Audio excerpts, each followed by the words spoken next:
Thank you very much, Veli, and it's good to be back once again here for day 2 of the NALs. We'll be covering the later 2 matches today. Astralis versus XSET. I think the final points from Jacob there really rounded it out pretty well, and I agree pretty much wholeheartedly with it. XSET has been a team that's been struggling a lot on a stage-to-stage basis. They've tried to use roster changes to improve their odds, and at least based off the first game here in Stage 3, that once again has not worked out too well for them, with NVK showing up at the bottom of the scoreboard. So what is the answer here for XSET Stokes? Is once again they're trying to find victory here today versus Astralis.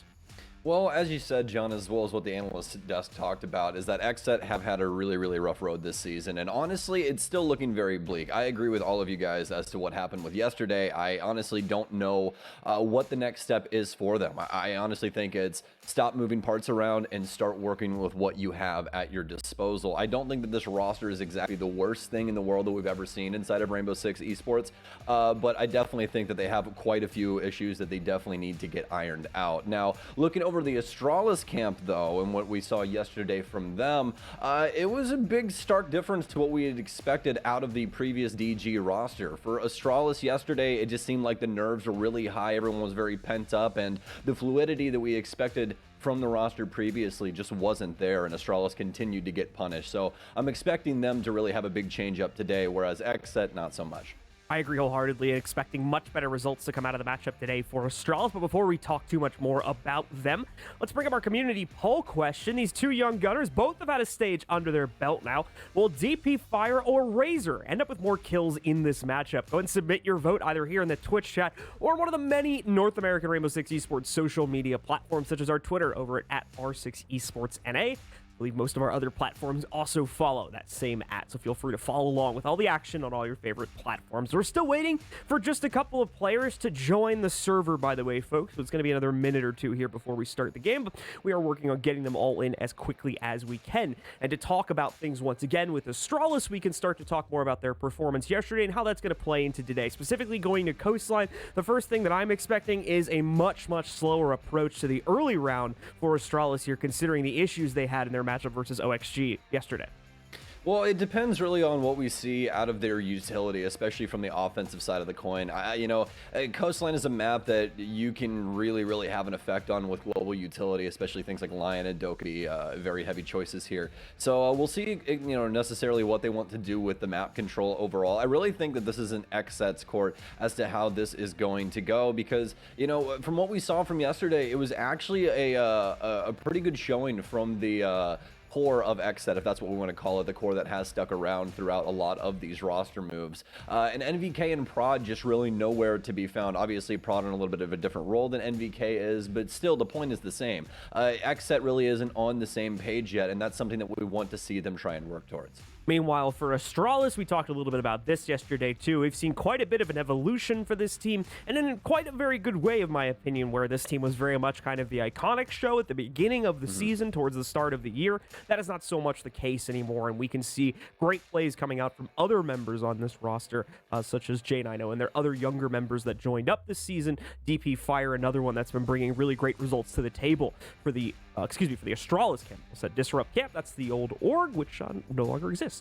But for XSET, obviously, that's not so much of a case. We don't really have that. I would say Razor is a good player to look to as a consistent fragging stance inside of the matchup. Filthy, looking at least at yesterday's results to some extent, but beyond that, there's nothing really to rely on, and that's a big issue in a game like this.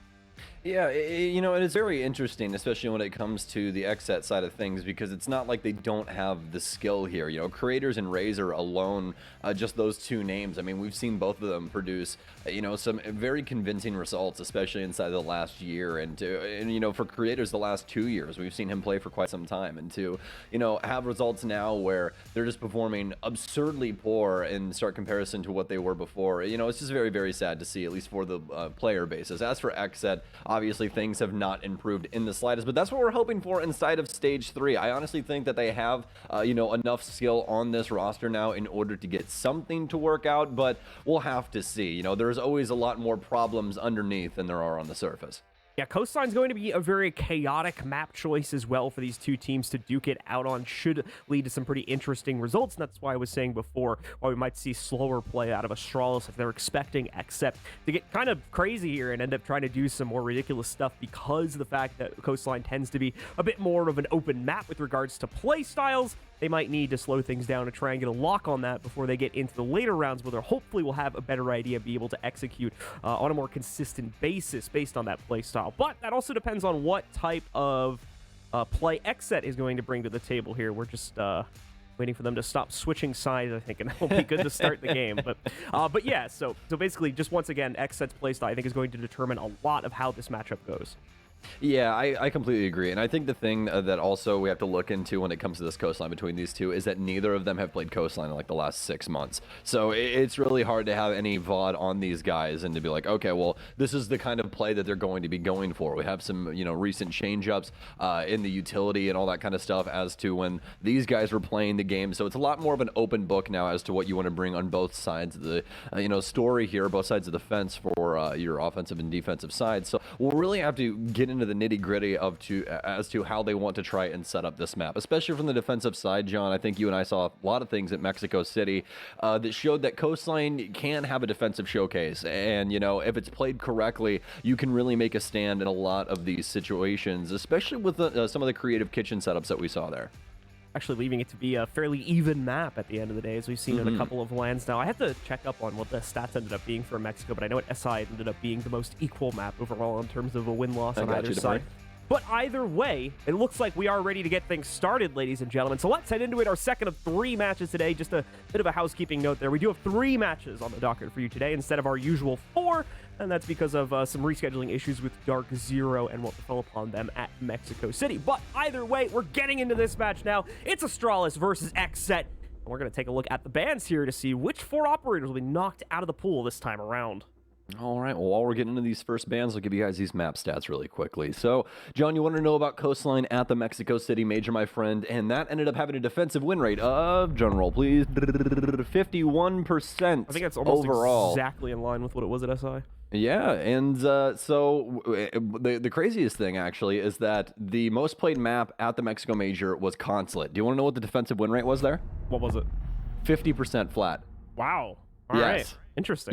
Yes, very, very interesting. But obviously, Consulate has been replaced with Bank, so we'll say goodbye so long to Consulate. The map that's been in the pool for 6 years, guys. Consulate's never been removed from professional play up until now, so very interesting stuff. But we're about halfway through the bans here now, folks, so we'll jump into Coastline and give you guys Astralis versus XSET. We got Thatcher and Mav off the board for the offense, and Valkyrie, as well as Wamai, going to be removed for defense.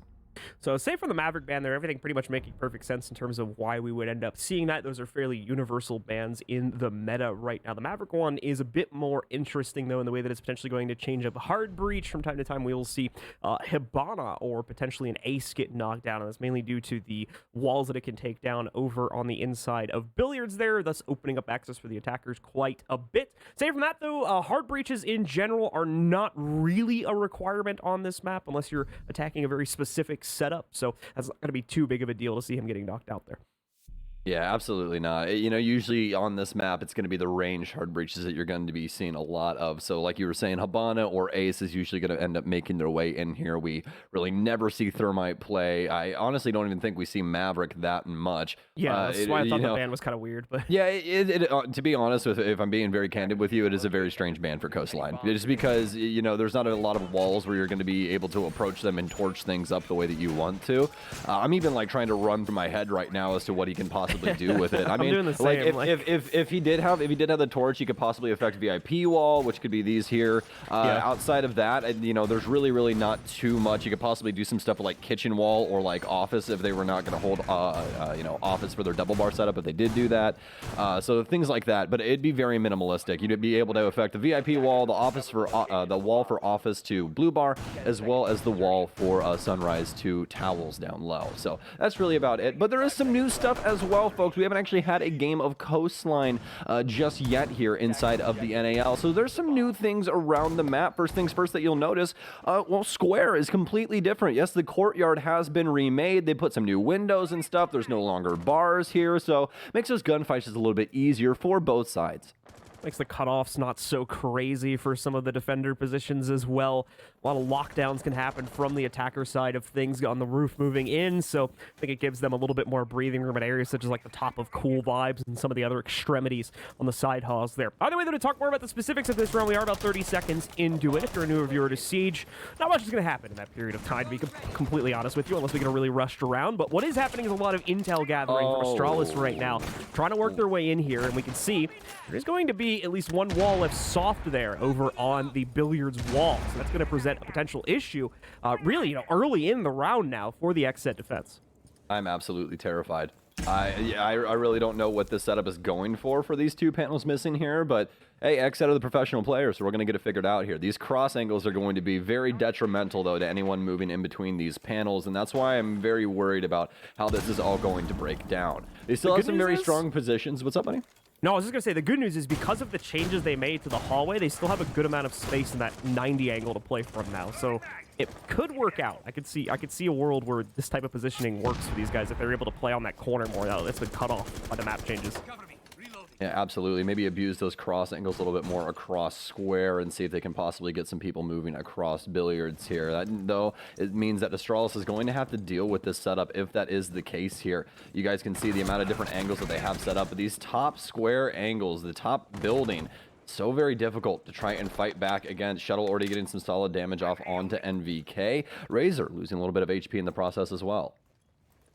J90 still trying to inch his way forward, looking for some type of over-aggressive peek from the XSET defense, but they're not getting it. Iconic getting a slight spot onto another player, but is not going to be able to do any serious damage to said player. I believe it's Razor down the corner of the hallway here, and we are coming down to the wire with 50 seconds remaining on the clock. Astralis has played this very slow. Once again, what I talked about in the pregame there, they were looking for XSET to try and do something aggressive so far. For the most part, that has not happened, and now Astralis, armed with hopefully a load of intel about what the inside of the site looks like, are going to try and execute here. They've used 6 of their drones so far, still have 4 available. Now, XSET themselves going to get a bit more aggressive as Creators tries to swing forward, gets some half-decent damage off on the J90, and Iconic finally going to be jumped out upon over by Sunrise there, but saves his own life, returns a bit of it, I believe, onto Filthy as well, and we enter the final few seconds here, where now Astralis have no choice. They have to force their way in due to a necessity now, no longer a choice, and they're getting torn apart by XSET because of it. J90 has been the only one to trade so far, but he might very well make up the difference here. That's until Razor can shut him down, though, with 2 seconds left.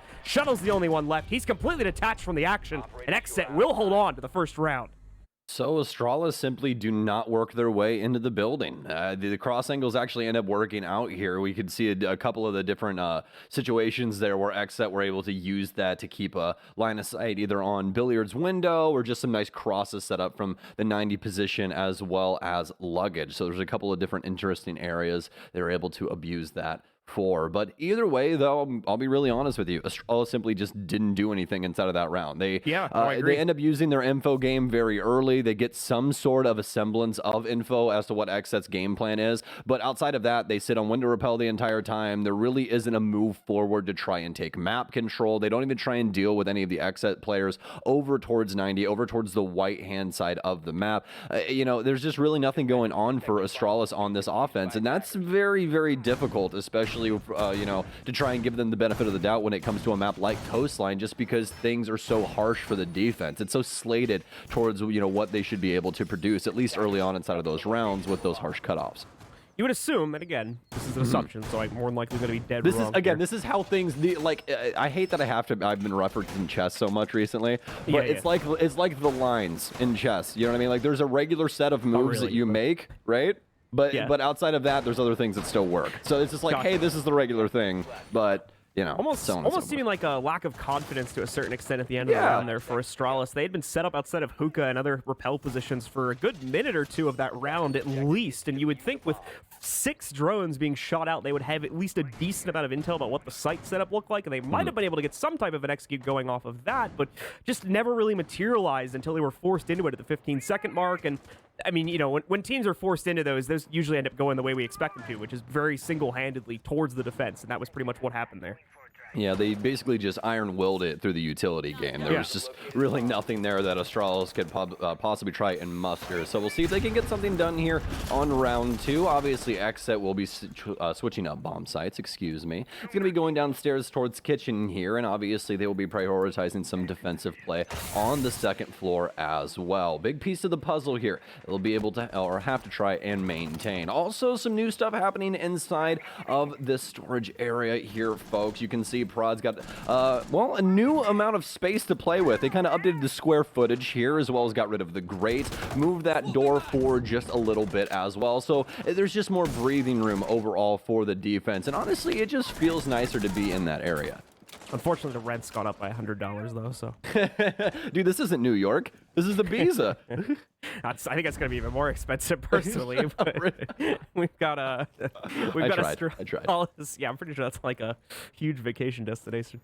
But we've got Astralis starting to work their way forward here now, making a bit of map control for themselves. Filthy with an interesting preset. It's not going to really do a whole lot of damage, although it wasn't too far off at the same time. DP Fire had even a few more steps to his right, might have suffered an unfortunate fate, or at least a small amount of damage, since the top down would not have done anything close, I believe, to the damage that happens from the other direction. Either way, though, 2 minutes gone from the round now, and once more Astralis are so far following through with a very static attack, trying to set up for an all-in play. That is, of course, until J90 makes some moves forward. He finds an opening opportunity to get himself, and just himself, to the inside of kitchen. He's going to take it. Doesn't end up going too well for him, but the good news is DP Fire and Iconic have found successful hits here, and now even better, they found a hop-in on the kitchen window, following up the plays from J90, and they've been able to get a plant going from that. XSET kind of seems stunted here. Doesn't even really know what happened, but Filthy, with a very nice drop-down shot, is going to regain control over Sunrise, and a possible retake here, although it's still going to be very tough. Astralis got a lot of control very suddenly, and oh no, Razor with another kill. They're both low HP now. That's the problem. The two remaining Astralis players should be able to handle it, but just as I say that, Filthy steals yet another kill right out of the hands of Astralis here. Bags are going to start working their way down. Excuse me, Flashes. Going to start dumping on top there in hopes of getting a player off of the defuse itself. Works initially, and there we go. The spam from Shuttle up on top wins out the round as Astralis just barely pieced together that sudden attack.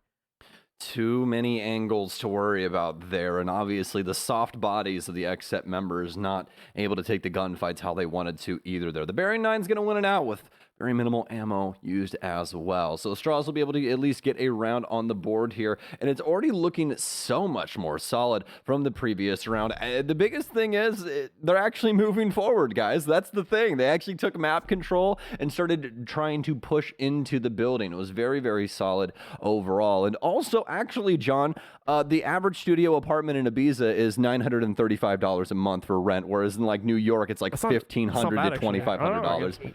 Guess Spain's kind of cheap. Hey, man, I guess. I don't know. I just, you know, I'm not up on my Spain housing market, so. Yeah, I don't really know what the rest of Spain's housing market looks like. But that doesn't sound too bad to me. Either way, we'll move away from the economics discussion, move back into this game as we're going to the double bar setup next for XSET, as they're coming very, very close, mainly due to the delay coming out right now from Astralis to winning multiple defensive rounds, but only been able to go 1 for 1 so far, though they came very close to bringing out the 2v4 clutch on that last one. Yeah, absolutely. And before we get too far past the housing market thing, I know we said we were leaving, but have you ever seen like a studio apartment in New York? Yeah, have you ever seen one of them? Like yeah, 300 square feet. It's like behind the Aqua Bar right there. If you just like put a wall there, like just the Aqua Bar space, that's like $900 a month. It's like you don't even have a toilet. Like you have to go use the bathroom in like the community bathroom. Concrete jungle, concrete jungle where dreams are made of, my friend. That's what New York is apparently, allegedly. As we take a peek once again at the opening attacking strat here from Astralis, it's looking very, very passive once more. Big focus on the drone intel with those first couple of seconds in the first minute of the round here. But also going to try and take care of the wall leading into the kitchen setup so that they can try to deal with this extended play. Skyer's going to be going off any second, so creators will have to go to the sink corner here, and now even further back than that, it looks like, as there's also going to be pressure coming at him from the kitchen window itself, not creating a very healthy environment for creators to try and survive in. So he'll fall back, he'll migrate to a new part of the map here, and that'll probably end up being a pretty safe call, all things considered.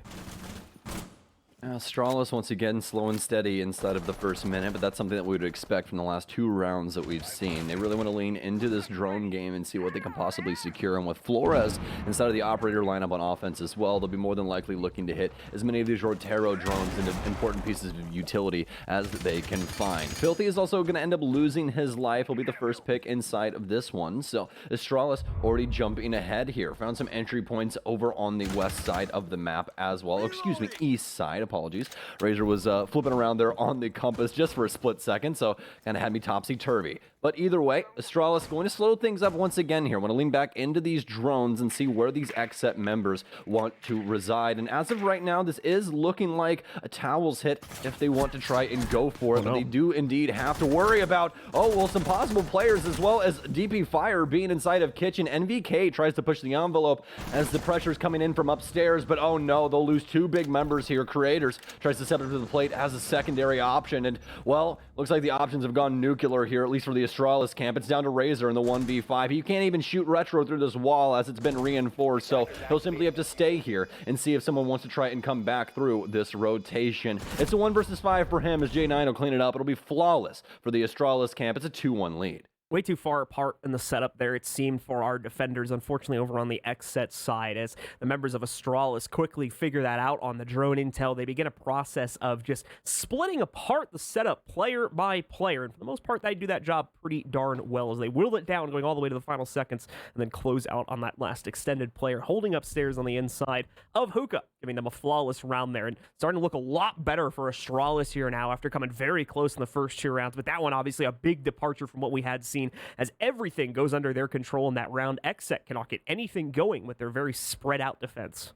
XSET threw everything in the kitchen sink at DP Fire inside of Kitchen. We're talking vertical angles as well as an impact being used early to try and prevent him from even getting into service. I mean, there was a lot of things that XSET were trying to do to make sure that he couldn't get that control. And, once it was given up, even initially, they still try to find some answers to it. And they just, the thing inside of that doesn't make sense to me, John, is the double swing for Kitchen Door. I understand NVK, but creators coming in, 4 to 5 seconds later and trying to swing on that once again. More than likely ill-advised just given the situation. So it was just another body going to the wayside that wasn't necessarily needed. All right, guys, we're going to go into a technical timeout here real quick. It looks like one of the players does have I believe it's a frozen drone or something like that is what they told us. So we're resetting the game real quick. We'll just take it out of the freezer. Leave.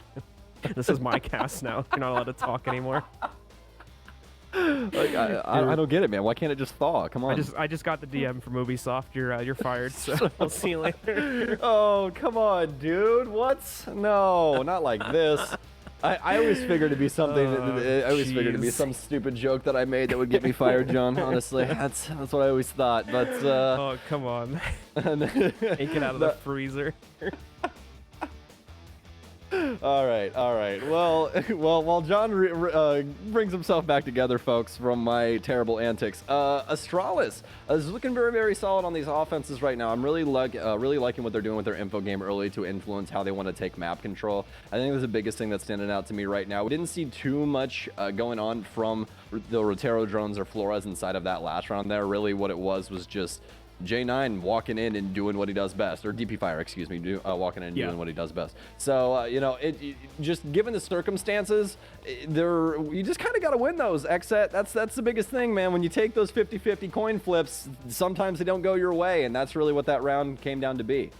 It seems like the first couple of rounds here was, the first 2 anyway, was kind of Astralis getting a hang of what XSET likes to do. And to be fair, XSET made some mistakes, I think, with their setup in the 3rd round. So that's not entirely, Astralis doing a fantastic job is why they won that so definitively. But at the same time, I think that this 3rd round is really locked in. And that combined with the mistakes from XSET in the 3rd round are the reason why we saw a sudden departure from what happened in rounds 1 and 2 and why suddenly Astralis was taking over so much. So the ball is in their court. It's up to XSET now to make the necessary adjustments here. Probably rely a bit more on themselves and play into a team-centric setup. I think they have some good sites for that starting to be unlocked, such as their first choice upstairs.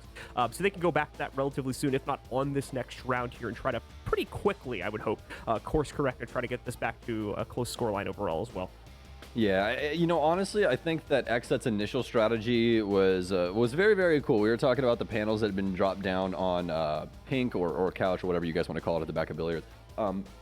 But either way, it was a very, very cool strategy that ended up working out into their favor. But past that, they've been playing a lot of defaults as well as they really haven't made any true down to heart adjustments up against what Astralis' playstyle has been so far on this offensive side for Coastline. We haven't seen really any like Mute Mozzie. We haven't seen, you know, any of these, you know, defensive setups that we've seen on the top floor for things like Kitchen with like Goyo and stuff like that, trying to hold theater. You know, these are a lot of things that teams have been doing as of late, and we just really haven't seen any of these adjustments out of XSET just yet. So we could see some very serious things happening inside of these next rounds. And like right now, this would be a perfect example for when we could be fitting in just a little bit more of that info denial, if that's what they so choose, just because, you know, creators walking in on the vigil and stuff like that. But we'll have to see exactly what they want to do. Razor instead is going to go for the Kaid for this Kitchen defense. So probably going to try and do something with top floor or something like that. Could obviously use those to lock down beer or kegs as well. So we'll see necessarily what XSET's game plan is for this next one. The only problem if it's attempted to be played upstairs specifically to deny some of these walls is going to be how long they can actually deny access to wherever the they only have one deployable shield, so it's like where are you going to try and set up? You know what I mean? Assumably the claws are going to be somewhere like in this area, right? Obviously up another floor, but somewhere in this area. And that's usually where Astralis would immediately go in from. So that's like the first point on the map that normally the attackers are going to be able to steal away from the defenders, and it's not very easy, from my understanding, for the defenders to try and actively hold that. But with the new I completely forgot about these. Yeah, this is a wall now. This isn't a window anymore. So, okay, never mind. I perfectly see how this could work now. Yeah, you might want to defend those. John and I will shut up. It's fine. It's okay. It's our first time. It's our first time on it, so. And to be fair to us, there's been like zero play in that room on this map, so we haven't even like seen it yet. I literally haven't even seen VIP inside of this map I forgot yet. that got changed to a wall, so that makes a lot more sense now. I completely forgot that is a deploy. Like, you actually have to reinforce that now. Oh my goodness gracious. Okay, so that changes up a lot of this dynamic here. Yes. Okay. Now we know where the electric claws are going. We found the reason. The Da Vinci Code has been unlocked. Where does the second one go, Stokes? But where does the second claw go? Well, it's down, so I guess we're playing somewhere. You know, where's the Electro Claw? We're going to be playing Where's the Electro Claw for the rest of this one, folks. So make sure to add us on Twitter, at Bluecast, at Stokes, find us that. There you go. Yeah, Shuttle's found the initial one. We just got to find the second one now. I don't know where this secondary Electro Claw is. So to be honest, I don't know if he's found the initial one yet. It looked like he was kind of hunting for it there a second ago on the drone, but we'll get a better idea of that in a minute when we actually start to see Astralis move in and take the control for themselves, which should be over the next few seconds here. J90 just now opening the Hall of Fame door. Here's the problem, though, with the way that the setup changed. J90 potentially is walking into a crossfire if he doesn't have drone intel. He does, so he's going to be able to make it past them without too much of an issue, but other fights are starting to brew across the map as well. Iconic, for instance, has taken luggage control, does have another member of XSET around the corner. Looks like it's going to be Filthy. There's a three-man setup upstairs here from XSET in the meanwhile between Filthy and two of the others to try and maintain this theater control. And right now it's working out pretty darn well here as Astralis struggling to get anything going for themselves yet again. Well, Astralis is slowly backing off XSET, though, just to be fair. They're starting to get stuck inside of this theater area, which means that likely at any moment they'll have to burst out and try and find a couple of these frags. Iconic continuing to try and hold on to luggage. He'll be able to at least give up one kill to his teammate. Flies in with the assistance as well, and what a clear from Astralis up top. Masterfully done there, and you can really see the work they've been putting in on this offensive side to make that go off without a hitch. That was just very, very pretty. It's down to Prod now inside of a 1 versus 4. He'll be able to at least have some effect on J9 going into these last 45 seconds with this smoke, but with that being said, well, he's going to lose his head. Iconic's going to find a very nice angle here right through the wall, and he'll end up losing his lunch. Astralis up 3-1. That's what we talk about there at the end. Those obviously very inconsequential final few seconds, but that's really what we talk about with Coastline being a much more open map when compared to the others. Even in a 1vx scenario like that, usually a player is going to be able to find like a safe corner to tuck away in or something like that, but here on Coastline, that's not really the case. As you can see, a relatively enclosed corner still gets shot about halfway across the map there, so you got to be really careful with your playstyle, especially on the defense if you're trying to get aggressive. But at the same time, you need to do it because the attackers can use that control just as heavily if you try to play to a turtle setup and just stick yourself in the sight. It's a very difficult map to try and master here, but it does open a lot of freedom for both sides of the game here as well, which is why teams like to drift over towards it from time to time. Yeah, absolutely. You know, that was just a very, very solid round there from Astralis. I like that XSET tried to put a defensive standpoint upstairs, but I think the thing there that is a very, very big difference from what we've been seeing from other teams that have been playing their kitchen defenses upstairs is that they really didn't bring any utility in order to do so. They brought the Electro Claws, obviously, to lock up the panel for VIP, but outside of that, we didn't have a Goyo. We really didn't have any ADSs dedicated up there. There just really wasn't any, you know, bastions for them to actually stand behind and get something done. So it was just almost impossible for XSET to try and fight back in a certain sense because Astralis can simply walk up into 90. Like what else? Yeah, what else are you gonna do? You know what I mean? So when you give up that control inside of that area, that round's not going to go the way that you want to. XSET instead try to put more weight towards the top of white because they know Iconic's playing that area, and immediately while they're doing that, Astralis just walk up VIP hallway and shoot him in the back. It's that straightforward. So, you know, XSET just really not having the things in place that they want to, even though the strategy, the overarching strategy of what they're doing, you know, is still that defensive setup up top. They just need a little, you know, a couple more pieces in the proper places in order to get some things done. So 30 seconds gone from the round here. Once again, Astralis taking that same cautious approach that we'd seen for the previous 4 rounds here. That's not to say they haven't taken any control, though, as you already saw. They're over towards Sunrise with DP Fire moving in.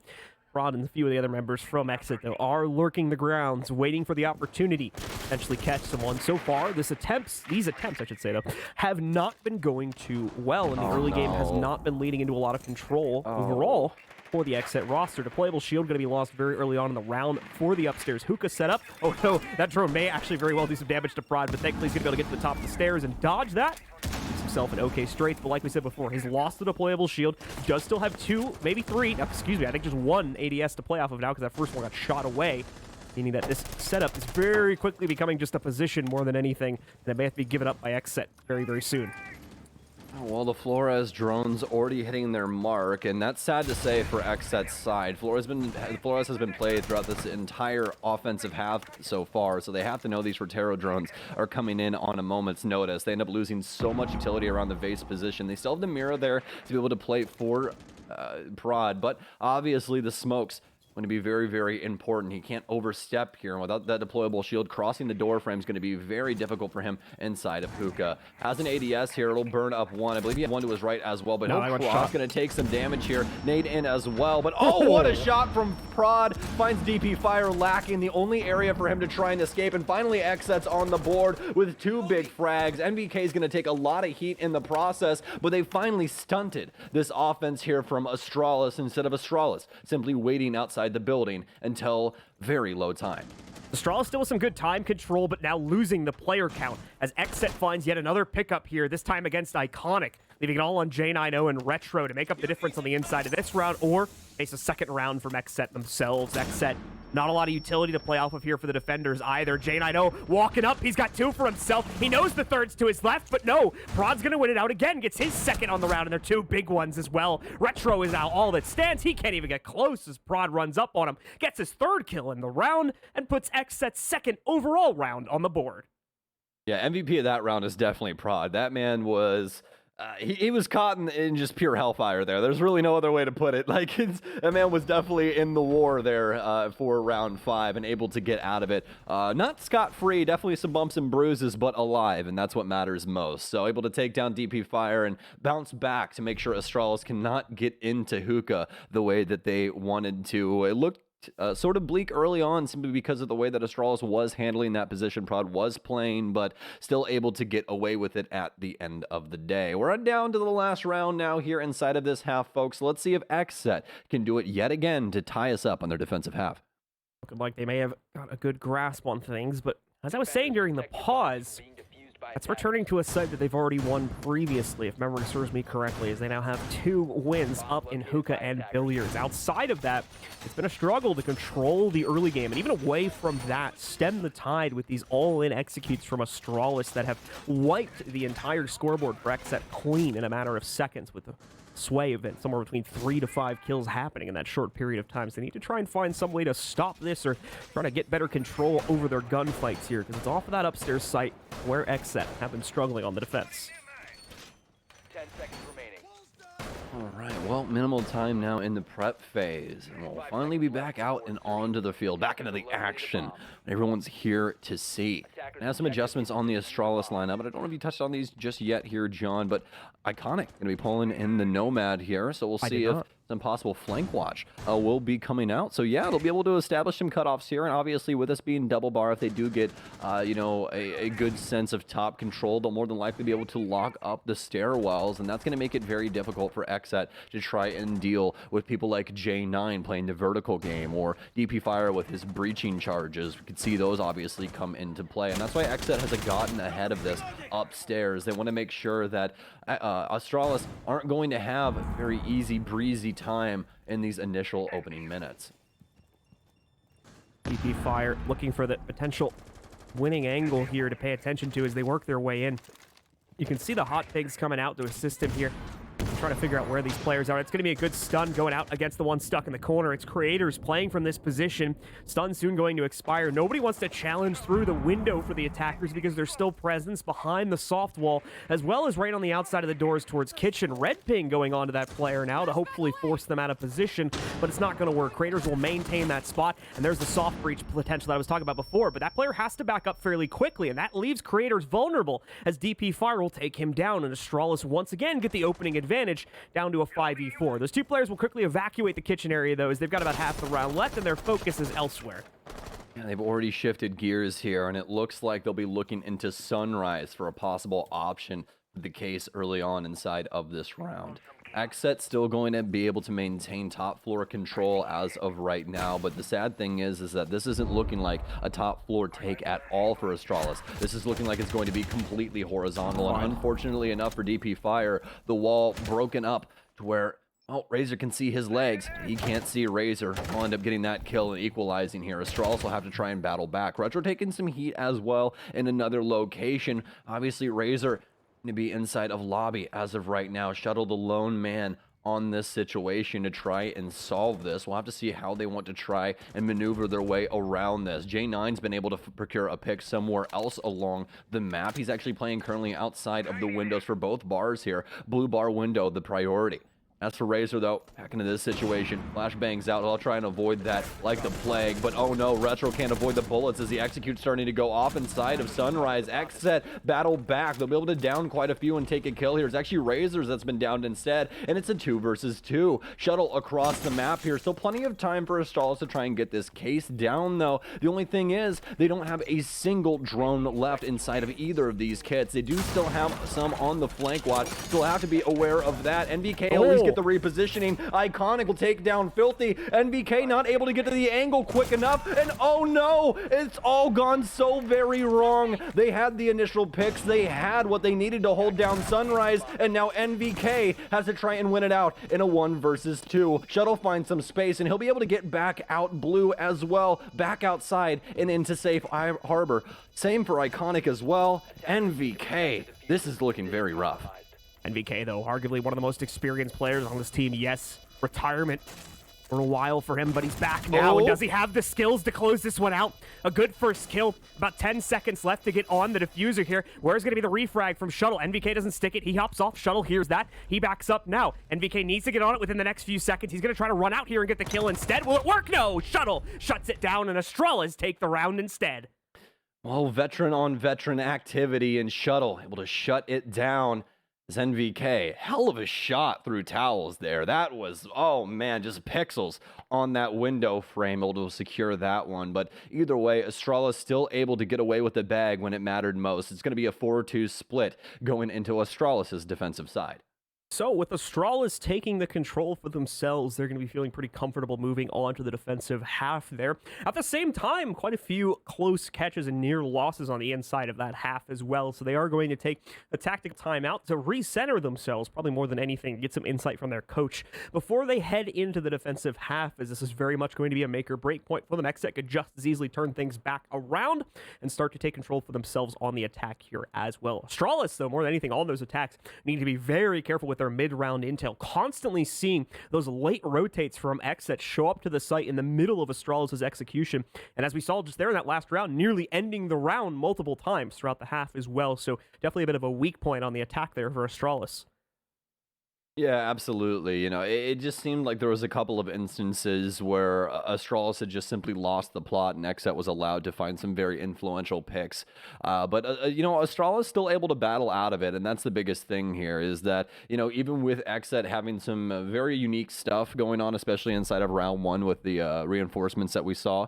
And a new map layout too, right? Yeah, that as well, right? So a couple of new things that you possibly have to try and deal with. I honestly think everything went as, strongly as Astralis would have hoped for. I think this is a perfectly timed timeout as well for them. They've gotten to the half, and obviously that's going to provide a bunch of new equations for them to try and solve. You have a bunch of new operators and everything else that you have to try and deal with now. So it's just a little bit of a changing of mentality overall. So good time for Easily to step in, have a conversation with his squad, and see what they want to try and do with this defensive half. As for XSET, just remember, guys, when those tactical timeouts are taken, both coaches do get to talk to their team. So Jarvis getting to do the same here for XSET going into their offensive half. And honestly, it's looking very different from what we saw from Astralis. The thing standing out right now, Jackal, Yana, and Buck all along for the ride on this offense.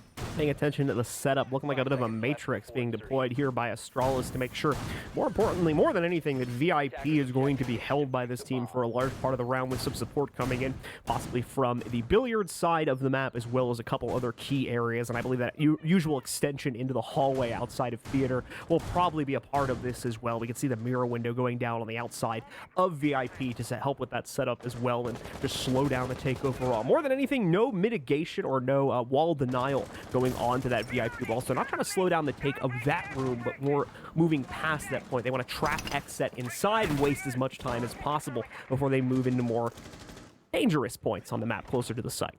Well, speaking of danger, Razor's already prodding so far forward. His prod's actually going to end up getting a frag here. Razor will get one of his own, and Astralis already falling to bits. They don't know that XSET want to be so forward with their delivery inside of this round here. Round 7, but round 1 for XSET's offensive side. And they've started off so very strong, taking out some very influential players thus far throughout this game. DP Fire completely overwhelmed right now. The setup built entirely to negate pressure from VIP apparently was not ready to take the pressure from the Aqua direction. So Razor, as well as Prod, I believe, going to be able to run right through that opening setup there as Shuttle goes down as well. And Shuttle was the player closer out to the hallway. So XSET already making a lot of forward momentum here in terms of trying to take map control away from Astralis and set up for a potential execute. They did lose DP Fire on the chase, so he's still a potential problem for these players over here by Hookah. But the drone work has been pretty good.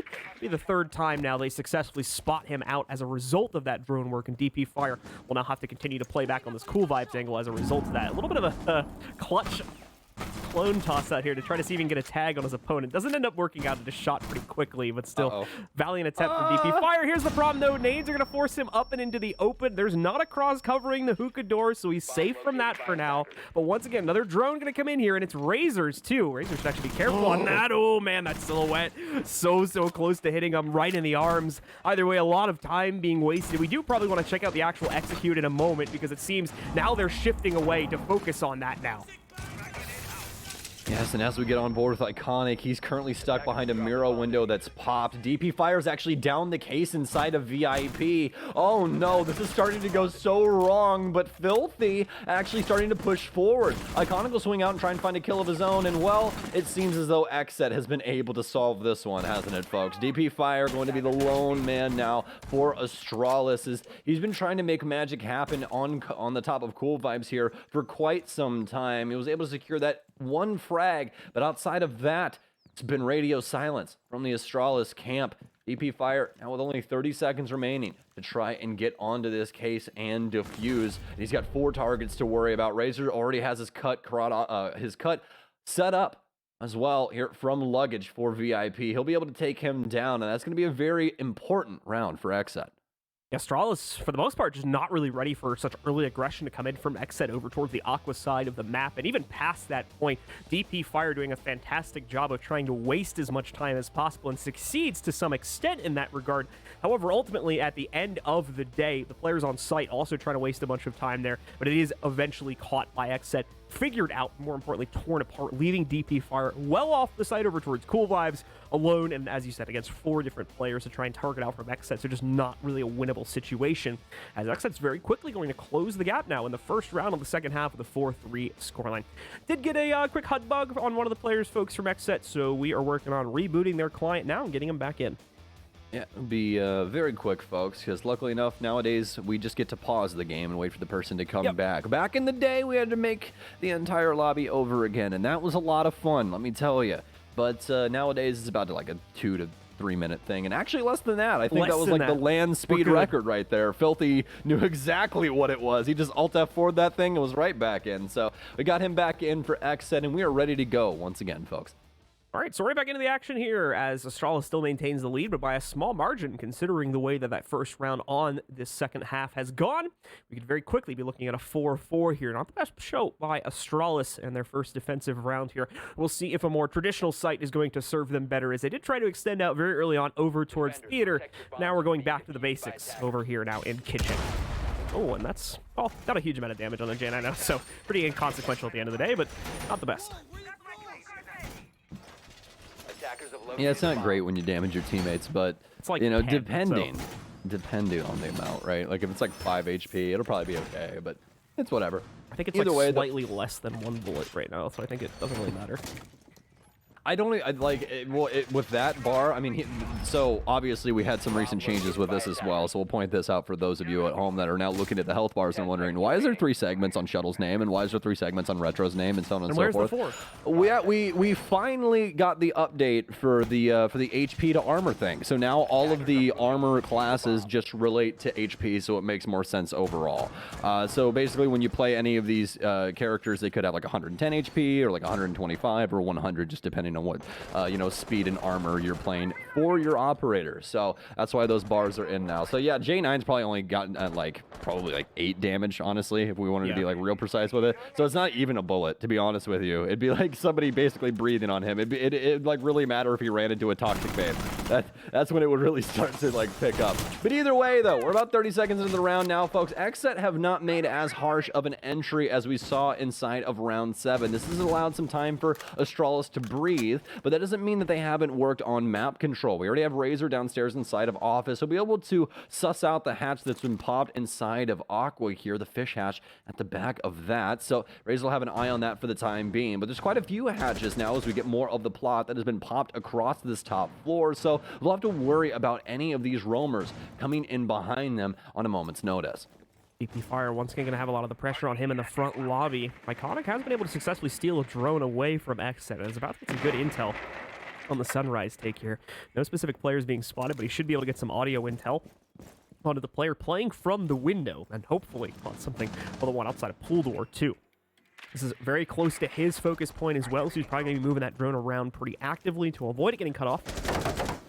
Meanwhile, back over to DP Fire. He's facing with some of the same problems, though. A drone actually encroaching upon him, so he's possibly going to have some pressure from XSET bursting in through the front door pretty soon if they were able to find him out, and they believe he's still in an exposed position. Iconic's actually moved all the way back from Cool Vibes over to Theater now, so another big change up in that department, and Jade, I know, has come down the stairs to the lobby to support the position of DP Fire, so already a lot shifting here, more so for the Astralis defense over anything else, and Jade, I know, actually sneaking a shot off, I think, on the Filthy right there, so he loses about a chunk or 2 of his own HP, and is now going to back away from the front door entirely, instead putting focus on the actual OBJ. He tries to go for service door, but that too has someone watching it, so just can't really win right now if you're Filthy here as he tries to find some safe area to try and hold.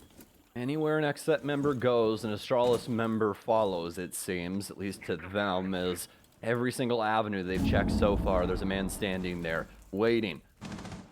XSET finally able to get something here upstairs. They've been able to pop open the walls here for VIP, which will allow them to have some angles to try and stop this plant from going down. Razor was shut down 1. They're not going to get enough damage onto Prod here, and there's no true stop here. Still plenty of utility in order to do so. So strangely enough, this is actually going to start going by the wayside as well for XSET. Creator's going to start pouring in Rotero drones to try and get some extra information. Filthy's going to end up losing his life inside of Sunrise as well. So Astralis all of a sudden have an opportunity here to make this a 5-3 split. Retro stepping up to the plate on Kitchen now. DP Fire will end up running out. He gets the initial frag here. He's going to end up getting fragged out. Can they find the frag? Retro, does he have enough time? He does. No! Why did you sprint? Don't sprint! That's not what you're supposed to do! Oh no! Not like this, XSET!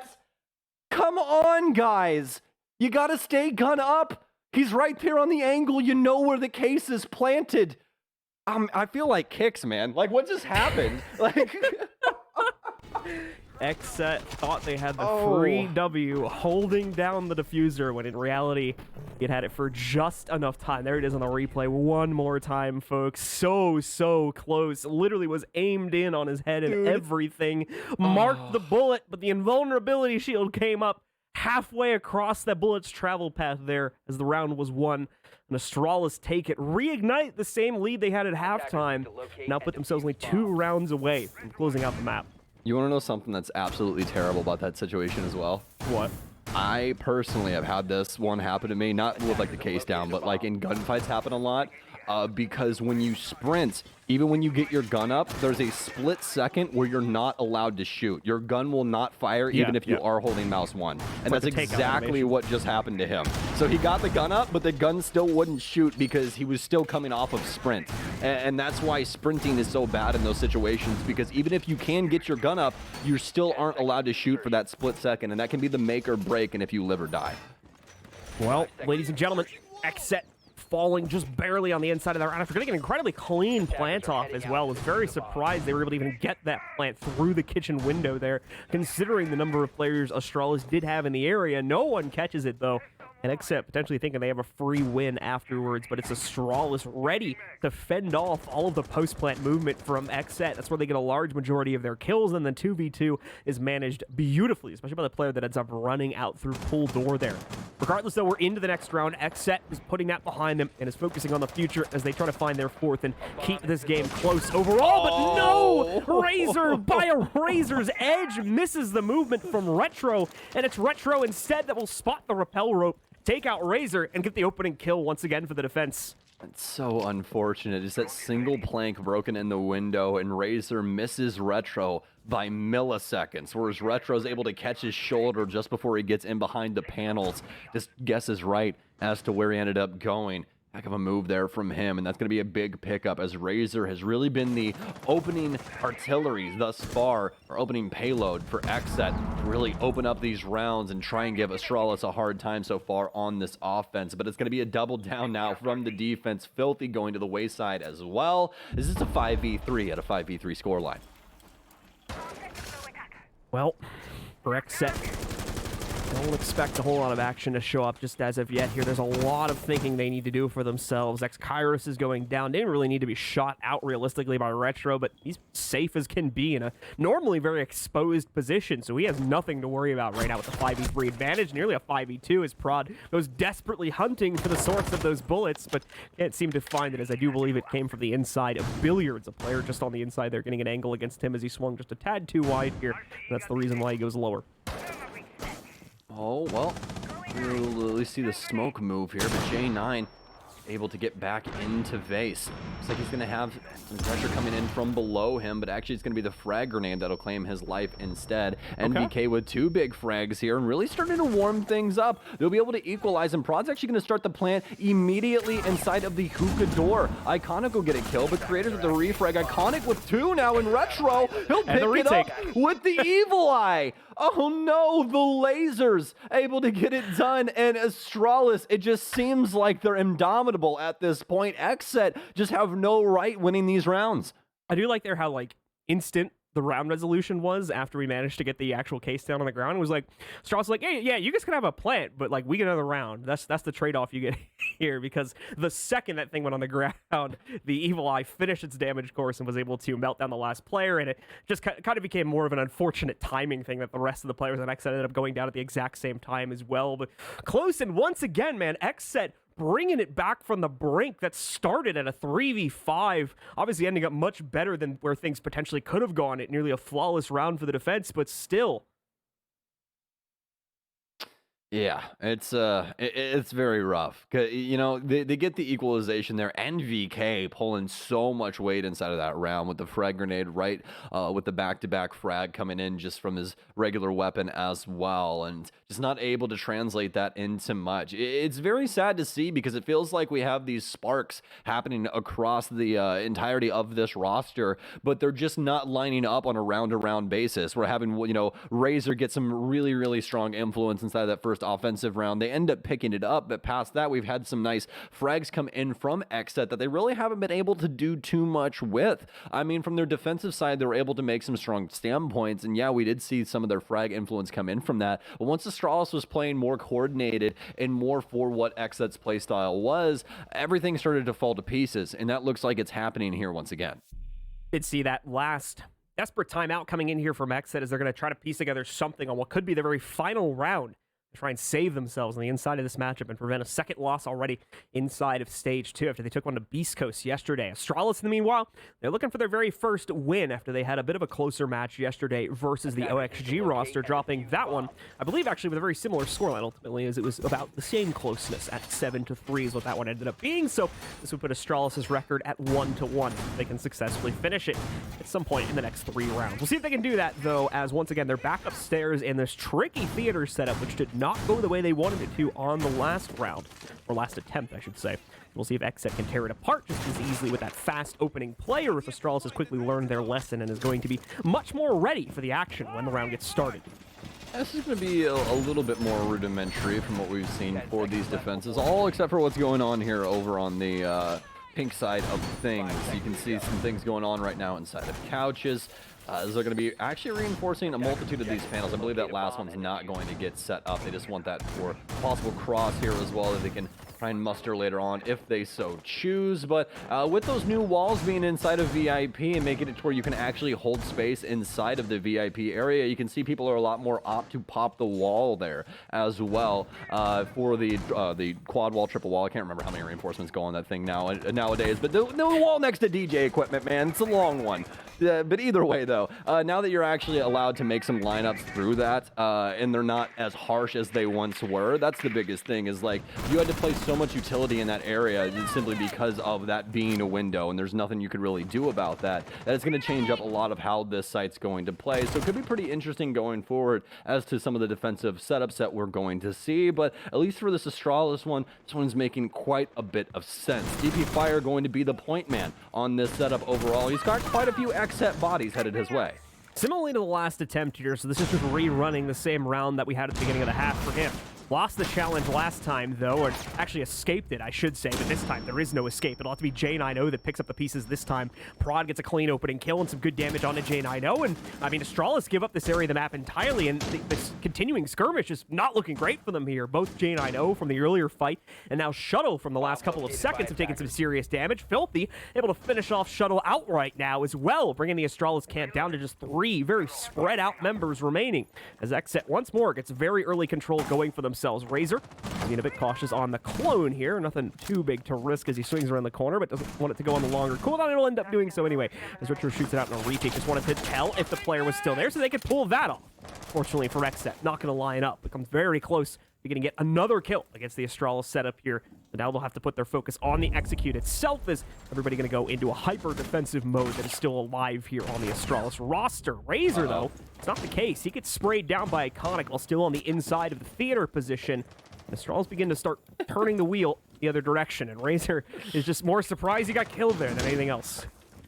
I mean, hey, sometimes it's just like that, John. You randomly get shot through a wall or a singular bullet taps your head, and it's like, wow, I really don't know what just happened to me here. But either way, it's a 3 versus 4 for Astralis. It's going to be a run out from J9, and it looks like it's going to happen once again here. They got case control. Iconic's going to handle the double window for Penthouse as well. They know that someone's still over in pink and more than likely going to head back towards luggage. It's going to be NVK. His creators will be up on the roof, and he's going to be giving up the entirety of his location with that skeleton key, so they know they have to be aware of what's going on here. NVK, he's going to get 2-piece in the side of fried by Iconic. That'll be a triple here, as creators will be the last man alive for XSET. He'll be able to at least get get J9, but he can't hop through that without an extra skeleton key bullet, and that's also empty as well, so wasting even more time. Swings out the window. No one's going to give him a gunfight, though, until Iconic steps up, but it's 0-0 as we can see the last Astralis member running all the way towards the top of White Stairs. It's going to be a 7-3 victory here for Astralis after XSET simply cannot deliver off of their picks early on in their rounds.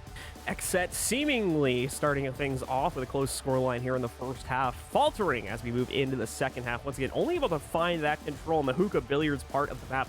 They are not able to exercise a whole lot of it beyond that point, as we see them pick up 2 defensive rounds on that site and 1 attacking round against the theater hold, but be a path through those 2 parts of the map. So good intentions coming out there for XSET. Quite a few rounds as well, where they come very close after falling behind initially to turning things back, but it just never really comes true, unfortunately, as has been the story for the XSET roster so many times this season inside of the NAL. Either way, though, Astralis with some great adjustments bouncing off of their loss against OXG yesterday are going to come out victoriously, reversing the scoreline and reversing the team's fates quite literally as they take today's game 7-3 after losing yesterday's 3-7, and now giving them an overall record of 1-1 in the league. Like I said, overall, though, great adjustments, great play today from Astralis, and a much better performance for that newly orged team.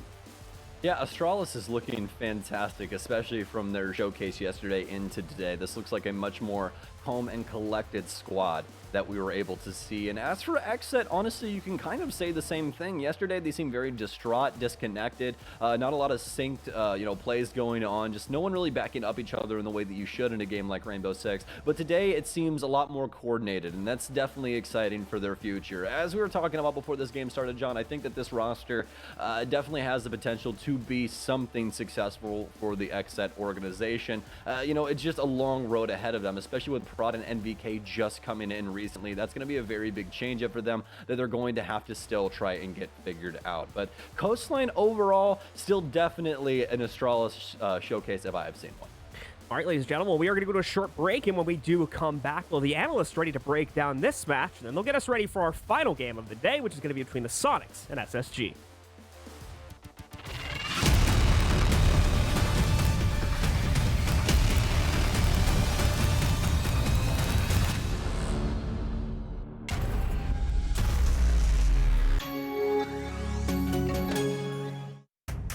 What does it take to call next?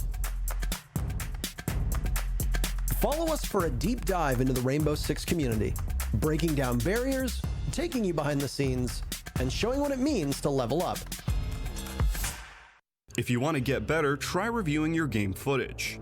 Insights.gg's game capture tool makes recording and reviewing fast and easy.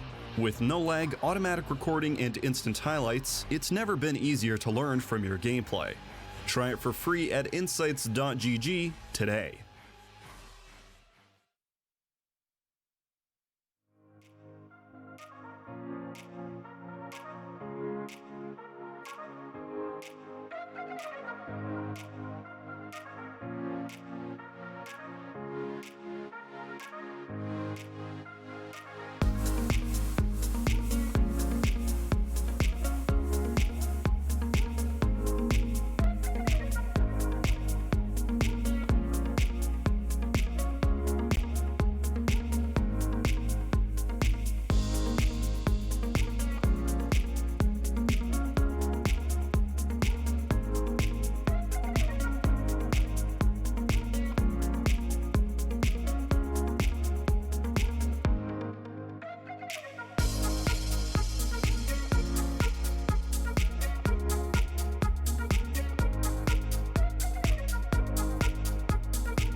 It took an extra day in order to get to this point, but Astralis finally was able to get their first win here in Rainbow Six Siege, the North American League.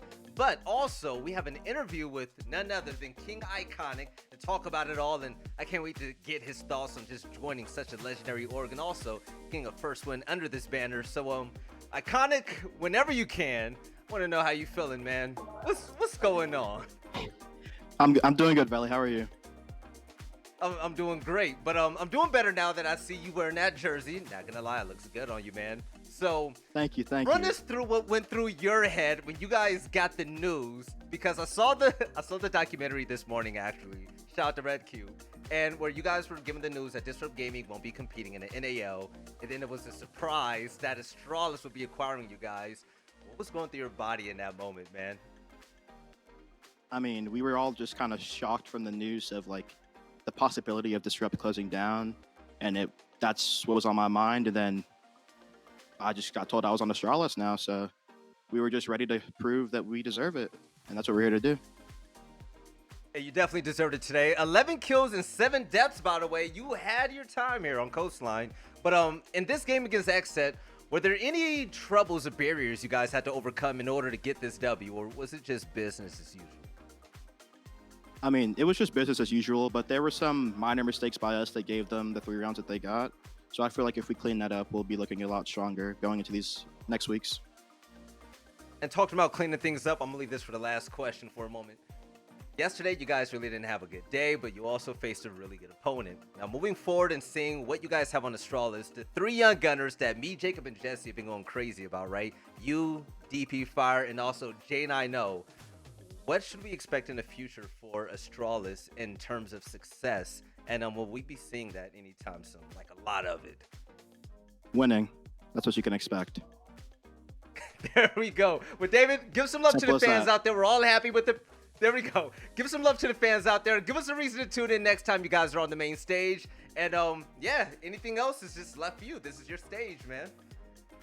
I mean, thank you guys to all the previous fans that have supported DG, but we're here now, and all the fans that are going to be supporting us now, just thank you guys for the support, and we're going to make you guys proud. To the stars. To the stars, baby. Iconic, you have a beautiful night, man, and we'll see you next week for You the too. NAL, Have a great all right? one. Take it easy, man. I gotta try to get a sushi date with him sometime soon. Blue, I know Blue is possibly hearing this. Blue, we gotta invite him and the Astralis boys. But with the replays brought to us by the beautiful people over at Predator, fellas, Jacob, I know you're happy to say this, man. Astralis finally won. They're here. Astralis finally won a Rainbow Six game, Veli. I don't think it was their other team that was trying to play Rainbow Six back before the announcement came in. It was their professional team, and this one looks so good to finally say. I do think XSET had a couple of rounds that they did throw away. This could have been a closer match. Even if it didn't go to overtime, it probably should have still been like a 7-5 affair, as opposed to the very short one that we ended up seeing from XSET overall. But this is just Astralis understanding where to take advantage of XSET's shortcomings, get aggressive, and just take control of a game before it really even got the chance to get going. Yeah, this is a great first step for for Astralis being able to come in here, finally get that win on the board. Obviously, in XSET's side of view, it's tough, right, going down 2-0, but they've been in this position before. They've got some things to work on, and I'm sure that they can get to the grindstone and come back stronger for week 2. With the player on that screen that we had in that interview, Iconic popped off 11 kills and 7 deaths on the day, but right behind him, is there enough we can say? Fellas, DP Fire, 4 opening kills, still popping off. He's been incredible. Jacob, the whole story about this guy, you followed him in CL, and I kept on asking, how good is he? You guys said, Veli, he's the truth. And now Astralis just looks like an entirely different animal with him on the roster. Oh yeah, I wasn't worried about DP Fire when he came onto the old DG team originally, because he was going to slot right in. It's guys that he's familiar with. It's a role that he's already played several times in CL, and it was just a matter of time before he really kind of got the respect that he deserved. Look, the trio that I was talking about, Iconic, DP Fire, and J9O, 1, 2, 3, just like that, exactly how it should be. And it's a lot down to DP Fire's contributions. I felt like he had several angles. A lot of it was window repels. There were times where he created impact in very surprising moments that caught XSET totally off guard. It's just, if it's a 2-piece or a 3-piece, whatever it is, with Iconic and J9 backing him up in some of those circumstances on a frag heavy map like Coast, this is just where DP thrives, man. But Jesse, it's not just Yeah. about, the three young terrors just running around fragging out on this roster, right? We talk about Shuttle's leadership, but also what we don't talk enough about is my guy Retro and his objective play. How important was it, especially on a map like Coastline? Yeah, I mean, I think this is something that doesn't really get brought up enough, is because how important objective play can be if you're going against a team that's planting so much on Coastline, like XSET were trying to do. But Retro was there to shut it down every single time. There were two big post-plant moments that he was able to clutch out. The first one, obviously, getting that disable when Creators was right on the other side of that window. Huge play for him to stick that diffuse disable and get that one done.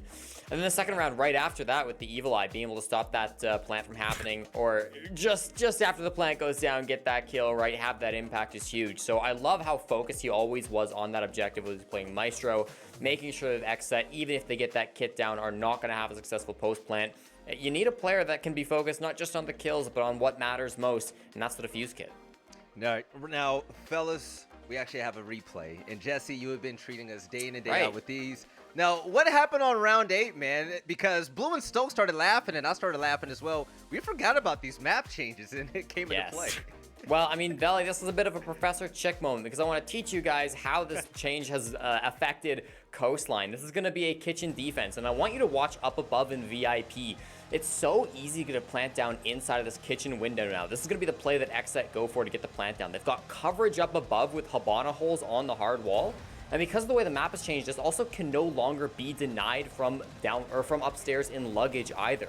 They've got good control over VIP. They're able to stop that from happening. There is an Evil Eye that tries to stop this plant from happening from Retro, but it's just a little bit too late. That was their one attempt to maybe get this plant to not go down, but unfortunately, XSET get the plant anyways. Now, this post plant is unfortunately not played the best. They've got two players outside of the window that end up struggling here. One player's going to go around to Sunrise and cause a little bit of trouble. The other one just stays outside of the window as Retro, as we mentioned, gets on that disable. But ultimately, the ability to get this plant down from XSET I thought was huge, and I really loved seeing that, because this is going to be how we see this bomb site play out for the rest of probably Coastline's existence. Yeah, we just saw DP Fire go crazy yet again, but you know who didn't go crazy? A player that was going crazy earlier on when the NAL first started. Jacob. Man, watching Tempo Storm Creators was just a beast. He was on fire. It felt like nothing could stop him at a point in time. But the last 2 days, it felt like nothing has stopped him. Well, does that make sense? He's been stopped pretty simply these last two He has been. No, I got you. Yeah, I think a lot of it is. Sense of it.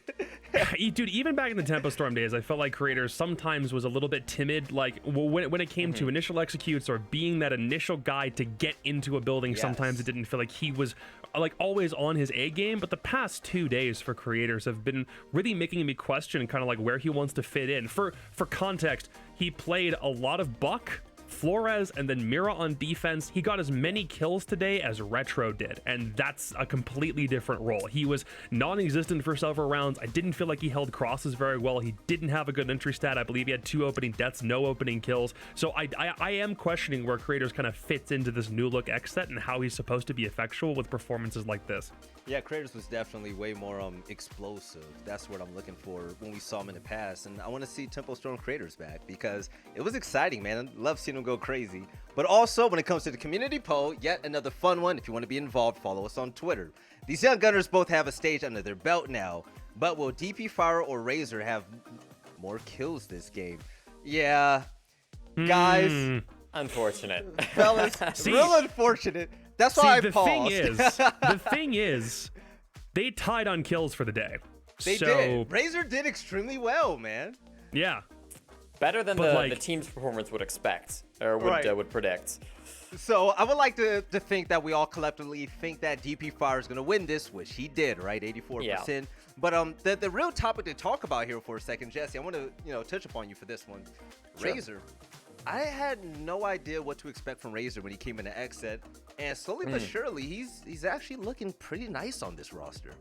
Yeah, I mean, he's a solid fragger. He's that young guy who's going to be able to get in there and get those kills. We were wondering where he would fit in with NVK joining the roster, right? If NVK would sort of take his spot and force him onto a vertical role. That didn't really happen. He's still up there in the front lines getting those entry kills, and so I think he's been great. I think XSET have a lot of problems, but I don't think Razor's one of them. Well, one of the problems that we're about to have right now is the next game is going to be one that none of us are even ready for. It's going to be an absolute banger. And yes, we say this every time, but listen to the team names. Jacob, tell me if I'm capping, man. Sonics versus Space Station Gaming. On a scale of 1 to 10, how crazy should this game be? You're not capping, Valley. This one's about to be really damn good. You guys heard from Jacob himself. I can't wait to get it going. So we're going to throw up a short break. And after that, about to get right into the action. We'll see